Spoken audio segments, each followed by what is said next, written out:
Assalamualaikum warahmatullahi wabarakatuh. Kembali lagi dengan saya Daniel Jamhuri. Oke, di video kali ini saya akan mempresentasikan makalah sosiologi yang diampu oleh Bapak Rian. Oke, selanjutnya. Waduk Nipah sebagai kearifan lokal di Desa Motor, Kecamatan Banyuates, Kabupaten Sampang. Oke. Di sini ada kata pengantar. Puji syukur kehadirat Indonesia atas rahmat hidayahnya kami dapat menyelesaikan tugas makalah yang berjudul Waduk Nipah sebagai hewan lokal dengan tepat waktu. Oke, lanjut. Di sini ada daftar isi. Kita lanjut saja. Bab 1 pendahuluan. A. Latar belakang. Sebagai salah satu pulau yang memiliki banyak objek wisata wilayah Pulau Madura, kini tidak lagi memberikan pemandangan indah dari wisata alam atau wisata religius saja. Objek wisata buatan juga menjadi pilihan terbaik untuk menghabiskan waktu liburan.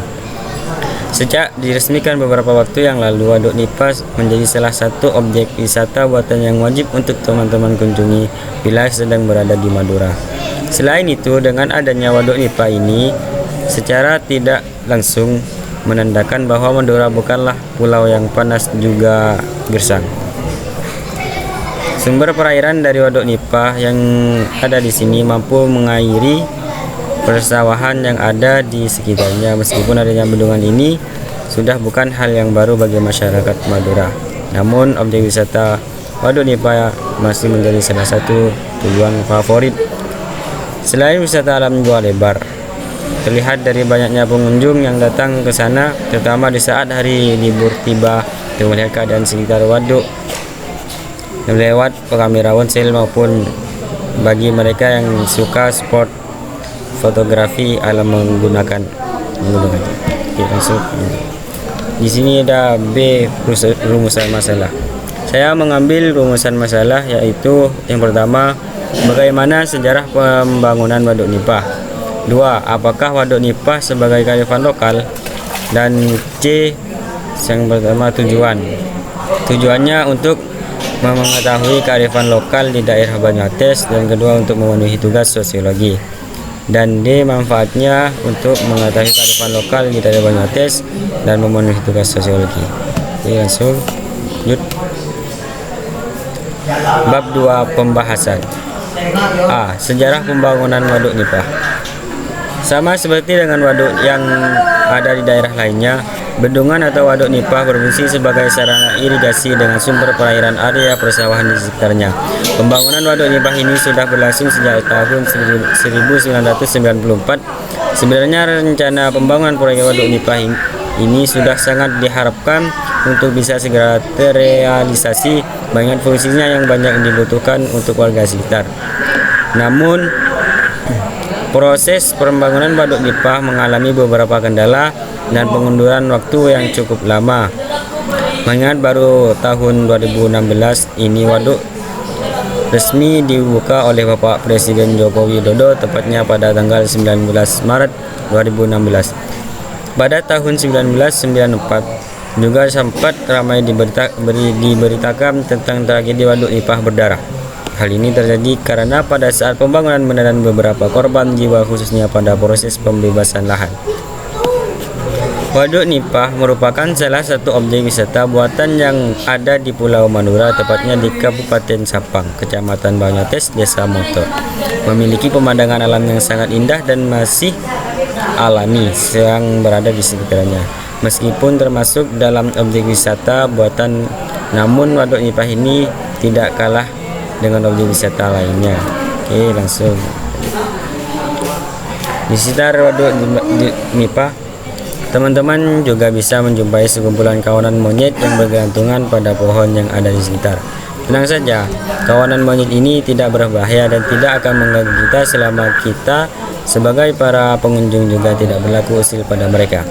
Waduk Nipah dengan luas sekitar 1.150 hektar ini mampu mengairi area persawahan di daerah Banyuates dan Ketapang yang masih berseberangan.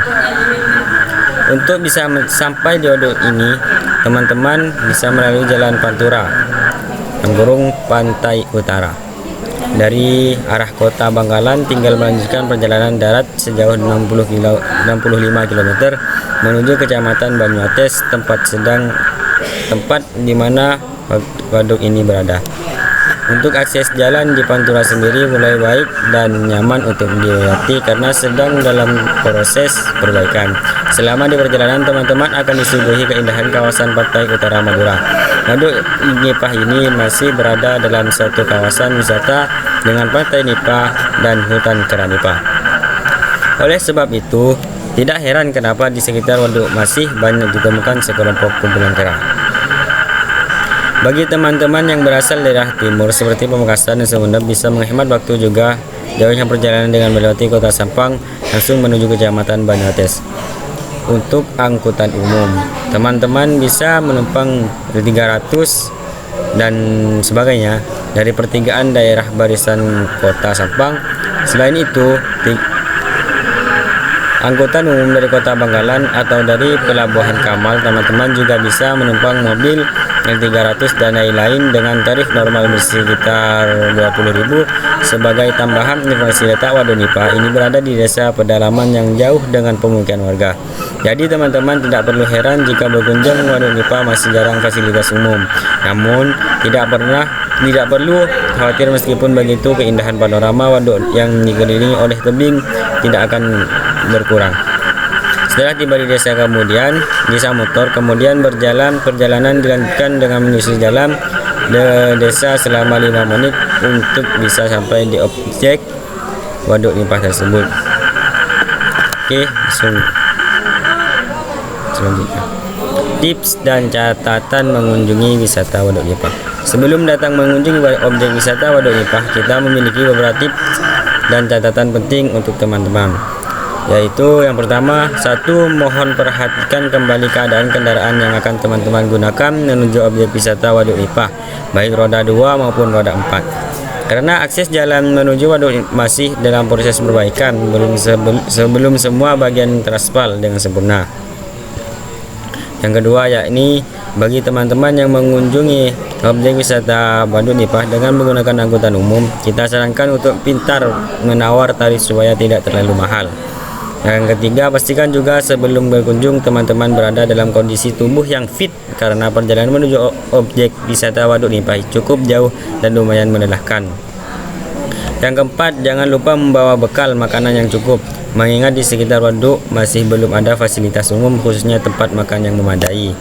Dan 5, tidak lupa juga untuk membawa air minum, terutama jika berkunjung pada musim panas supaya teman-teman tidak mengalami dehidrasi. Dan 6, amankan barang bawaan terutama barang berharga teman-teman. Dan 7, dimohon untuk selalu menjaga kebersihan dengan tidak membuang sampah sembarangan di tempat di dinding Waduk Nipah. Oke, lanjut. Dan di sini ada B, Waduk Nipah sebagai kearifan lokal. Ciri-ciri kearifan lokal. Yang pertama, mampu bertahan di tengah gempuran budaya luar yang semakin Bank B memiliki kemampuan menyediakan sesuatu untuk memenuhi kebutuhan unsur-unsur dari budaya luar. Yang C, mempunyai kemampuan mengendalikan penggabungan atau pembauran terhadap unsur budaya luar ke dalam budaya asli. Dan D, mempunyai kemampuan mengendalikan, memberi arah pada perkembangan budaya. Dan di sini karakteristik kearifan lokal. Yang pertama, harus menggabungkan pengetahuan kebajikan yang mengantarkan orang tentang etika dan nilai moral. Dan B, kearifan lokal harus mengajarkan orang untuk mencintai alam, bukan untuk menghancurkannya. Kearifan lokal harus dari anggota komunitas yang lebih tua. Dan yang terakhir, kearifan lokal dapat berbentuk nilai, nama, etika, kepercayaan, adat istiadat, hukum adat, aturan-aturan khusus. Oke, lanjut set berikutnya. Fungsi kearifan lokal. Yang pertama, yakni berfungsi untuk konservasi dan pelestarian sumber daya alam. Yang kedua, berfungsi untuk pengembangan sumber daya manusia. Yang ketiga, berfungsi untuk pengembangan kebudayaan dan ilmu pengetahuan, berfungsi sebagai petuah, kepercayaan, sastra, dan pantangan. Dan keempat, bermakna sosial, misalnya upacara integrasi komunal atau kekerabatan dan pada upacara pertanian. Yang kelima, bermakna etika dan moral yang terwujud dalam upacara ngaben dan selamatan roh. Dan yang keenam, bermakna politik atau hubungan kekuasaan patroklien. Disebut jenis-jenis kearifan lokal. Yang pertama, kearifan lokal berwujud nyata atau tangible. Yang kedua, kearifan lokal yang tidak berwujud atau intangible. Lanjut. Oke, bab yang di sini adalah bab ketiga, penutup. Kesimpulannya, jadi Waduk Dipa ini termasuk kearifan lokal yang ada di Desa Montor, Kecamatan Banyuwangi, Kabupaten Sapang, yang juga memiliki pemandangan yang indah dan udara di sana pun nyaman dan sehat dikarenakan posisi atau letak Waduk Dipa ini ada di antara bukit-bukit. Dan B, sarannya, maka dari itu untuk kawan-kawan yang ingin berkunjung ke sana, tolong taati tata tertib yang sudah tercantum di sana dan jangan berbuat semena-mena karena kita sebagai makhluk sosial harus saling menjaga atau memelihara alam yang ada di sekitar kita. Oke, sampai di sini saja presentasi saya. Kurang lebihnya mohon maaf. Wassalamualaikum warahmatullahi wabarakatuh.